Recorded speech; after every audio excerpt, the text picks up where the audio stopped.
Quero estar cumprimentando a todos com a paz do Senhor. Estamos aqui no nosso canal do YouTube, no nosso momento resumo da Escola Bíblica. O tema de hoje é: quem domina a sua mente?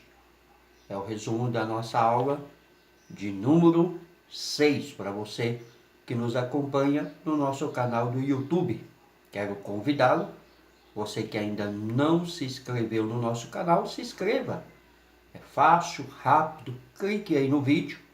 Quando o vídeo abrir, ao lado dele está escrito se inscrever, clique em cima e você estará inscrito, pois assim você nos ajuda a levar uma mensagem de esperança como essa. Faça o seu comentário, toque o sininho e todas as vezes que tivermos um novo vídeo, você receberá a notificação que o nosso vídeo está pronto.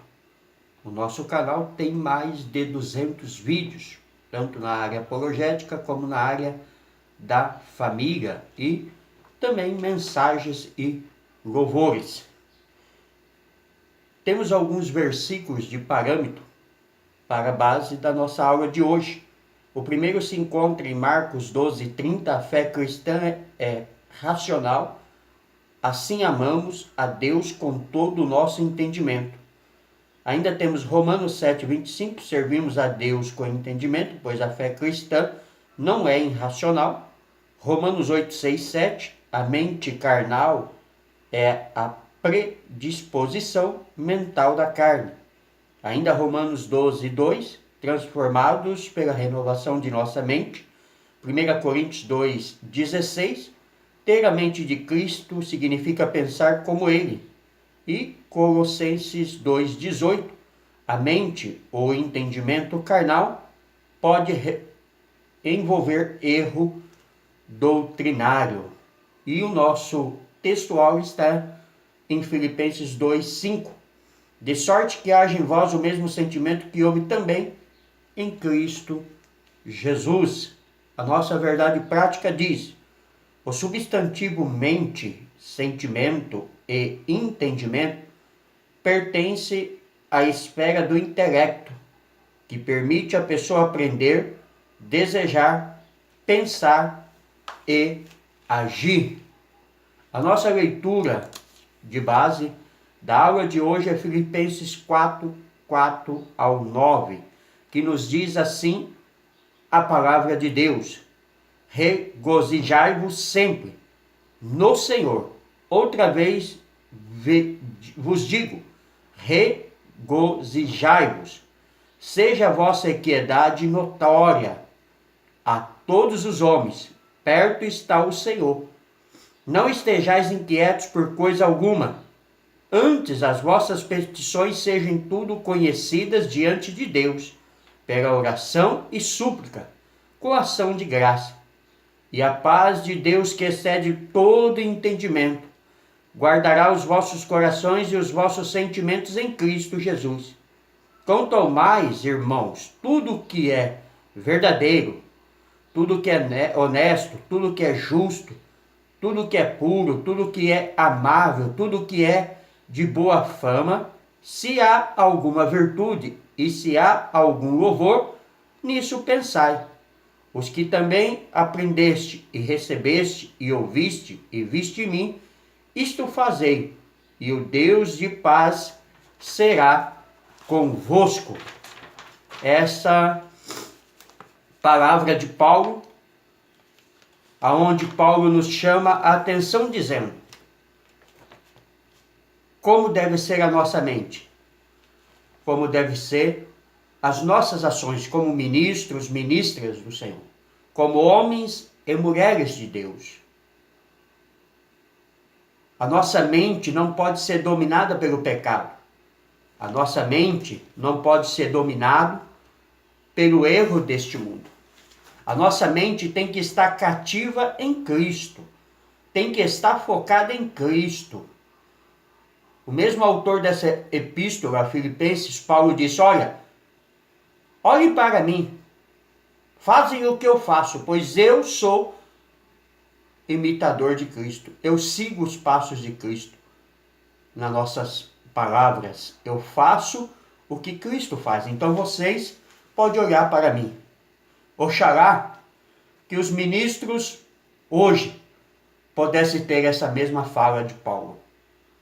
E não adianta vir com essa conversa que Paulo era o apóstolo Paulo. Paulo era tão falho e tão pecador quanto eu e você. Mas ele voltou a sua mente para Cristo. E se eu e você, como homens e mulheres de Deus, voltarmos a mente nossa para Cristo, também poderemos falar como Paulo disse. Pois o próprio Jesus disse que faríamos obras maiores do que ele havia feito. Quem viveu o milagre do novo nascimento recebeu o processo de metanoia, isto é, transformação plena da mente e do pensamento, algo que só o Espírito Santo pode fazer. A lição dessa semana tem como propósito a reflexão introspectiva acerca das atitudes, das decisões e da maneira de viver dos que se acham discípulos do Mestre. A pergunta cabível ao final da presente lição é: Jesus realmente é o Senhor do seu pensamento? É uma pergunta feita para mim, feita para você que me acompanha no Facebook, no nosso canal do YouTube ou no WhatsApp. A sua mente é cativada pelo pensamento de Cristo? Se é, você não mata, você não rouba, você não adultera, você não calúnia, você não faz rebelião. Porque tudo aquilo que é fora da mente de Cristo, eu e você, como homens e mulheres de Deus, temos que fugir. Não estou dizendo que não vamos errar, não estou dizendo que não podemos cometer qualquer um desses delitos, porque podemos, somos falhos, a carne é falha e habitamos nesse corpo ainda pecador. Somente quando estivermos na glória estaremos livres do pecado para todo sempre. Mas cometer pecado é diferente de permanecer no pecado, é viver pecando. Então essa é a questão de hoje. Na introdução da nossa aula diz que quem nasceu de novo é nova criatura. E assim a vida cristã é norteada pelo Espírito Santo. Isso significa que nós, como cristãos, não andamos segundo a carne, mas segundo o Espírito. A presente lição é uma reflexão introspectiva sobre a nossa maneira de viver, as nossas atitudes e as nossas decisões, e se realmente Jesus é o Senhor de nossos pensamentos. Tópico 1. Sobre a Epístola aos Filipenses. Filipos era uma colônia romana e uma das principais cidades do Macedônia. Paulo esteve na cidade por ocasião de sua segunda viagem missionária e ali fundou a primeira igreja europeia. Isso aconteceu na casa de uma empresária chamada Lídia, vendedora de púrpura. O apóstolo deixou a cidade por causa das pressões locais, mas o relacionamento entre ele e os filipenses continuou. Cerca de 10 anos depois, Paulo escreveu de Roma a esses irmãos por volta do ano 62 ou 63 depois de Cristo, orientando-os e também agradecendo a eles. A doutrina. O objetivo da carta não era solucionar problemas doutrinários, nem de relacionamento entre os filipenses, pois eles haviam amadurecido rapidamente. Um dos propósitos estava vinculado à amizade e ao amor recíproco do apóstolo. Filipenses 1:7 ao 9 e 4:1. Os problemas referentes às heresias eram periféricos. O apóstolo trata desse assunto mais como precaução. Paulo menciona os legalistas no capítulo 3, mas não era algo agudo na igreja, visto que em Filipos nem sequer havia sinagoga. Atos 16:13. Isto mostra que a população judaica não era significativa na cidade. Note que seus habitantes consideravam-se romanos. Atos 16:21. Não havia nada de muito grave na igreja que o apóstolo precisasse corrigir. Então a igreja de Filipos, no nosso linguajar, era uma igreja abençoada. Diferente de muitas igrejas que Paulo fundou, que trouxe sérios problemas doutrinários e várias vezes vemos o apóstolo Paulo no embate, né, com o judaísmo, com a falsa piedade, com a falsa religião, e muitas das vezes, como no caso da igreja de Corinto, que era uma das piores, na minha visão, Paulo teve que conter várias vezes brigas entre os próprios da fé cristã. O relacionamento. Havia entre os filipenses alguns problemas que são próprios da natureza humana e comuns na igreja ainda hoje. Filipenses 1, 27, 2, 3, 14. É possível que o pedido do apóstolo para ajudar as irmãs Evódia e Sintique indique que algum problema de desentendimento entre elas. Filipenses 4, 2. O apóstolo pede que haja unidade e harmonia entre os crentes, tendo por base a humildade e o exemplo de Cristo. O apelo paulino é para que haja entre os filipenses o mesmo sentimento que houve também em Cristo Jesus. Filipenses 2 e 5. Então, esse era os pormenores, né? Problemas que havia ali dentro daquela igreja. Como eu disse, perto das outras, essa igreja era quase que perfeita. Os pecados ali eram aqueles pecados corriqueiros como há em nossos dias, como diz o comentarista pastor Ezequias aqui na sua fala. O ensino. Filipenses é uma epístola prática e os pensamentos teológicos aparecem casualmente como no parágrafo teológico por excelência no capítulo 2, 5 a 11 e no lar celestial prometido aos cristãos no final do capítulo 3. O sentimento de gozo e regozijo dominava os crentes de Filipos. E este é um dos temas da carta, a alegria. A igreja de Filipos é um exemplo a ser seguido por todos. Isso porque havia nela o mesmo sentimento que houve também em Cristo Jesus, que é o sentimento de amor, sentimento de salvação, sentimento de ajuda, de companheirismo. Para entendermos um pouco mais sobre a carta de Filipos, autor, já dissemos, o apóstolo Paulo, o seu propósito. O apóstolo Paulo escreveu a carta para agradecer pela oferta generosa e levar os membros da igreja a conservar a unidade, a humildade e a comunhão e a paz. Principais características dessa igreja e dessa carta. Uma carta pessoal e afetuosa, um texto altamente cristocêntrico, contém algumas declarações profundamente cristológicas, Filipenses 2, 5, 11, é denominada de a Epístola da Alegria, apresenta uma vida cristã equilibrada. Então essa era a igreja, né, de Filipos. Sobre a mente no contexto bíblico. Tópico 2. Há diversos termos nas línguas originais da Bíblia para mente e seus derivados. Voltamos a estudar alguns deles aqui.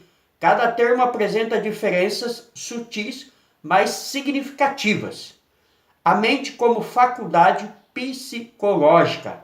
Primeiro, tópico do tópico 2. O Novo Testamento grego emprega o termo nous, de amplo significado, como mente, entendimento, intelecto, pensamento, sentido. Romanos 11, 34, 1 Coríntios 2, 16, 14, 14, ainda da primeira carta de Coríntios, e 2 Coríntios 11, 3. Na presente lição, o sentido dessas palavras é de uma faculdade psicológica, que envolve compreensão, raciocínio, pensamento e decisão, de maneira que eu de mim mesmo, com a mente, sou escravo da lei de Deus, mas segundo a carne sou escravo da lei do pecado. Romanos 7, 25, a Nova Almeida atualizada. O apóstolo Paulo está se referindo ao eu regenerado em contraste com a carne, sem o controle do Espírito Santo, e com essa mente cristã que desejamos a lei de Deus, ou seja, a lei do Espírito, vida em Cristo Jesus. Romanos 8, 2. Ou seja, Paulo está dizendo que temos que dominar o nosso eu, porque o nosso eu sempre nos levará ao desejo da carne. Mas se o nosso eu estiver centrado em Cristo, como base na fé cristã, nós o dominaremos pela mente de Cristo. A mente como forma de pensar. A mente aparece também no Novo Testamento como uma maneira ou forma especial de pensar. A ideia nesse caso é de disposição e de atitude, tanto no sentido negativo, estando cheio de orgulho, sem motivo algum, na sua mente carnal. Colossenses 2, 18, Nova Almeida atualizada. Como positivo, amai-vos também vós com esse pensamento. 1 Pedro 4:1. Assim ter a mente de Cristo, 1 Coríntios 1:16, significa pensar como ele. Ou seja, a mente do cristão, daquele que foi salvo, remido e que está aos pés da cruz, é uma mente voltada para as coisas do céu e não deste mundo, não dessa terra. Espírito, o substantivo grego pneum, traduzido geralmente por espírito, é usado ainda de forma metafórica, como modo de ser, atitude, forma de pensar. Se algum homem chegar a ser surpreendido em alguma ofensa, vós que sois espirituais, encaminhai o tal com espírito de mansidão. Gálatas 6:1. É uma atitude ou modo de ser que reflete a forma como uma pessoa encara ou pensa sobre um assunto. Essa expressão é usada em contraste entre o divino e o meramente humano. Marcos 2:8, Atos 17:16, 1 Coríntios 2:11, 1 Coríntios 5:5 e Colossenses 2:5, né? Ou seja, temos que tratá-lo com a sabedoria do Espírito de Deus que está sobre a nossa vida. Não fomos chamados para apontar ninguém, mas fomos chamados para acolhê-lo. Coração. O coração aparece em toda a Bíblia como o centro da vida física, espiritual e mental, emotiva e volutiva. É a fonte de vários sentimentos e afeições, como alegria e tristeza. Provérbios 25:20, Isaías 65:14. O coração é a sede do pensamento e da compreensão. Deuteronômio 29:4, Provérbios 14:10. Seu uso metafórico aparece como a fonte causativa da vida psicológica de uma pessoa em seus vários aspectos, mas a ênfase especial nos pensamentos significa o homem interior. Marcos 22:37, 2 Coríntios 9:7, Romanos 2:5. Esse sentido aparece também no Antigo Testamento. Guarda o teu coração, porque dele procede as saídas da vida. Provérbios 4:23. Então o coração é a fonte do nosso pensamento. Olha que coisa linda, que lição, né? A gente imaginava, pelo menos eu, não sei, a maioria, que era a nossa mente o causador do pensamento. E na verdade, não é a nossa mente, é o nosso coração. É daqui que vem o pensamento. Jesus já havia ensinado isso lá atrás, que o que contamina o homem não é o que entra pela boca, mas o que sai do coração, porque no coração está as pelejas, as guerras, a mágoa, né? O rancor, o ciúme, o ódio, né? Como está o seu coração? Né? Uma pergunta, ele destila veneno ou mel? Como que está? A Bíblia diz que a sua boca fala daquilo que o seu coração está cheio. Então, se a sua boca é torpe, se a sua boca é mentirosa, se a sua boca é caluniadora, é o que tem no seu coração. Mas o verdadeiro cristão, ele domina a sua língua, como diz Tiago. Ele não empresta a sua língua ao mal. Subsídio doutrinário. A palavra grega metanoia sugere fortemente que o pecador mergulhe para além da mera consciência intelectual quanto à pecaminosidade, mas que o faça com tal ímpeto e impulsa que o leve a rejeitar o mal e a seguir a Cristo, desejando aprender cada vez mais do Salvador. Marcos 3:8, Atos 5:31, 20:31, Romanos 2:4, 2 Coríntios 7:9 e 10 e 2 Pedro 3:9. Vejamos agora o lado positivo da conversão. O pecador deve não somente mas voltar-se para. Assim voltamos-nos do pecado para voltarmos-nos para Deus. É um jogo de palavra. O voltar-se para Deus é um ato de fé. Consiste em se entrar numa relação positiva com Deus. É algo central na experiência cristã. Enfatiza a importância da fé. Ora, sem fé é impossível agradar-lhe, porque é necessário que aquele que se aproxima de Deus creia que ele existe e que é galardoador dos que o buscam. Hebreus 11:6. Todas as nossas relações com Deus acham-se ancoradas na fé. É por fé que acreditamos no grande milagre, a qual o Senhor ortogou a nós na cruz do Calvário. Sobre a mente de Cristo, tópico 3. Os sentimentos que norteavam a vida dos irmãos filipenses eram de alegria e de comunhão. É isso que deve prevalecer na vida cristã em todos os lugares, em todas as épocas. O sentimento de alegria, parte 1 do tópico 3. Regozijai-vos, é uma saudação grega, mas aqui Paulo exorta os filipenses e todos os cristãos à alegria. O apóstolo acrescenta sempre no Senhor. O Senhor Jesus é a fonte inesgotável de gozo e alegria, e isso dá à saudação um sentido completamente novo. Como resultado desse estado de graça está o bom relacionamento do cristão com as demais pessoas. O termo equidade, versículo 5, é a tradução do adjetivo grego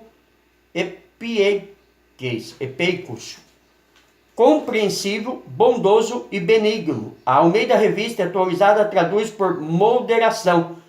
Essa deve ser a atitude de quem tem a mente de Cristo em relação às pessoas que nos rodeiam. É o que Deus espera de todos nós. A expressão perto está o Senhor do versículo 5 diz respeito à vinda de Jesus que se aproxima. Apocalipse 1:3, 22, 10 e nos inspira a essa moderação.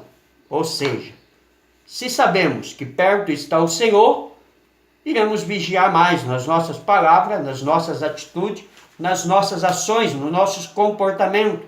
A nossa mente estará guardada no Senhor, a nossa mente estará voltada para o Senhor, porque não queremos correr o risco de nascer na igreja, sermos apresentados na igreja, batizarmos na igreja, cantar, ser obreiro, ser líder e depois perder a salvação e ir para o inferno. Não. Nós queremos ir para o céu. Por isso, guardamos a nossa mente do pecado. Nossa gratidão a Deus. Os filipenses viviam num clima de perseguição religiosa. Paulo estava na prisão, mas nada disso era problema suficiente para roubar a alegria dos crentes. A alegria do Senhor é a vossa força. Neemias 8:10. Mesmo nas dificuldades, quem tem uma mente guiada por Cristo não se desespera. Antes, as suas petições são levadas à presença de Deus, pela oração e súplica com ação de graças. Versículo 6. Então, a nossa alegria é o Senhor, né? E olha que quando Neemias disse isso, a situação de Jerusalém não era das melhores, mas ele confiou no Senhor. E por isso ele reconstruiu os muros e a cidade. Por isso ele venceu todos aqueles que achavam que ele não conseguiria.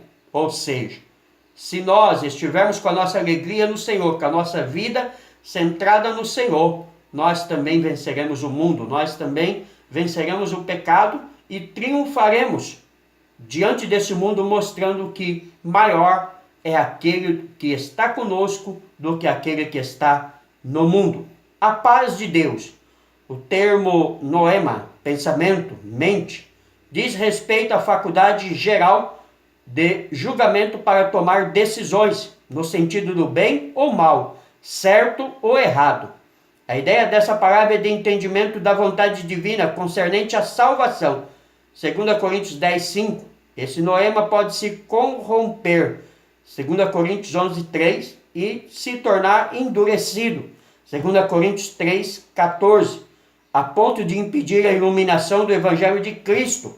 2 Coríntios 4:4. Mas a paz de Deus na vida cristã está acima de todos os bens que uma pessoa possa adquirir e sobrepuja todo entendimento, pois vai além da razão humana. Ele excede os vossos corações e os vossos sentimentos em Cristo. Versículo 7. Ou seja, com Deus na nossa vida, no nosso coração, na nossa mente, as nossas atitudes e ações são voltadas para o Senhor. A nossa mente é voltada para Deus. A nossa vida é voltada para Deus. Os nossos pensamentos estão centrados em Deus e não no que este mundo pode nos oferecer. Não estamos presos à riqueza, não estamos presos ao poder, né? Porque, infelizmente, hoje existe um falso evangelho chamado o evangelho da prosperidade, onde ensina que se você não é rico, você está em pecado. Se você está enfermo, você está em pecado. Isso é mentira do diabo, tá? Porque Jesus disse que os pobres sempre teremos conosco, né? Não é a riqueza, né? O poder financeiro que mede a fé de alguém. Não é a riqueza e o poder financeiro que diz que alguém está em pecado ou não está. Isso é mentira do diabo e esses pastores que pregam isso estão emprestando a sua boca ao diabo. Porque a nossa maior riqueza não está neste mundo. Não está no que possuímos aqui. A nossa maior riqueza está em Deus e está nos céus aonde vamos. Eu posso ter mansões, eu posso ter carros aqui, mas quando eu partir daqui, tudo ficará aqui. Como aquele vídeo daquele senhor que era dono da pousadinha em Minas, aonde houve esse desastre nessas semanas, e ele dizia que tudo ficará aqui, tudo ficará aqui, né? Essas pessoas que acham que a riqueza é status, que é fé, estão enganando a si mesmo e enganando-nos a muito, porque a nossa esperança está no céu. Paulo diz em 1 Coríntios que se esperarmos de Cristo só nessa vida, nós somos os mais miseráveis de todos os homens. Por quê? Porque a esperança está no céu, a minha está no céu e a sua. Subsídio vida cristã. Rios de água viva. No Evangelho de João lemos as palavras lá. Jesus respondeu e disse-lhe: se tu conheceres o dom de Deus e quem é que te diz, dá-me de beber, tu lhe pedirás e ele te dará água viva. João 4,10 é o episódio da samaritana no diálogo com Jesus. Louvado seja Deus pelas águas vivas que hoje flui livremente, pois elas vêm de Deus a todo coração faminto e sedento.